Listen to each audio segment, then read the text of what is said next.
oh hey, thanks for coming along to listen to my rantings and random or not so random thoughts on being adopted, special for National Adoption Awareness Month. In a previous video, I talked about when my parents got me. And I can't really touch on when my parents got me without talking a little bit about gotcha days.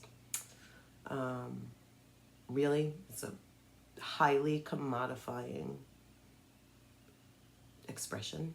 I don't even want to call it an expression. It's awful. It's awful. A gotcha day is awful. It's commodifying as anything. For me, it was celebrated in my house. It was celebrated because I wanted it to be celebrated. They did not call it a gotcha day. They called it my homecoming. It had cake. I got one present. And there was a story, right? And I've mentioned before that my parents did have a biological child, my sister, before they got me. So my sister, on her birthday, she had a story. My mom would say when she was going into labor, and who was at the hospital, and what daddy was doing, and blah, blah, blah, blah, blah, the story of her birthday. Me, it was like, yay, happy birthday, here's cake, here's a gift, happy birthday. And it used to make me so sad because there was nothing. There was just nothing. I was born, and it should be, your birthday is supposed to be a special day, right? And I had nothing. I mean, I had gifts and I had a cake, but I had no story, and that's what I really wanted. So I somehow articulated or had temper tantrums and did whatever I did to indicate to my parents that, that they should start talking to me about the day they got me. And that went on for my whole life. I mean, as I got older, my parents would call me. If we were all able to, we would have lunch together.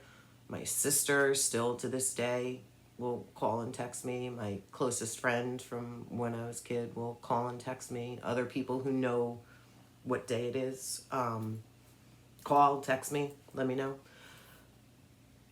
And it had details, right? It was a wintry day, and the weather, it was a storm, and my sister was sick, and she went to the neighbor's house, and I was sick too, and they had a doctor. Back then the doctors would come to the house and make house calls, right? When I came home, the doctor was there waiting, and the doctor went to give me a shot, and my sister kicked the doctor in the shin and told him, don't you touch my sister, don't touch my baby, is what the story went. And I knew every word, and if someone left a part out of the story, I would remind them, like, no, you forgot this part. And then I found out later on, when I was an adult, that the day that we celebrated, we really don't think that was actually the day that they got me, because the papers, the return policy that I've discussed before, is dated January 8th, and we always celebrated January 6th, Little Christmas. We always celebrated that day as my homecoming. So why would they have gone back into Manhattan 2 days later to sign papers? They would have had to sign that paper the day that they got me. And they were already gone. They were already deceased when I kind of figured that out. And I'd seen it before, but I hadn't consciously been aware of it. So, I got no one to ask, right? But it makes my whole story like the lies just compounded, right? Don't know where I was for 5 months. Now I think I had this great little Christmas day and this great story, and that wasn't even true, because it wasn't really Little Christmas. It was 2 days later. And should it make a difference? Most people would tell me probably not. Does it make a difference to me? Hell yeah. Big difference. So don't use gotcha day. Commodifying. Stay away from it. Tell your kids the truth. And hang in there, people. Happy ongoing NAMM.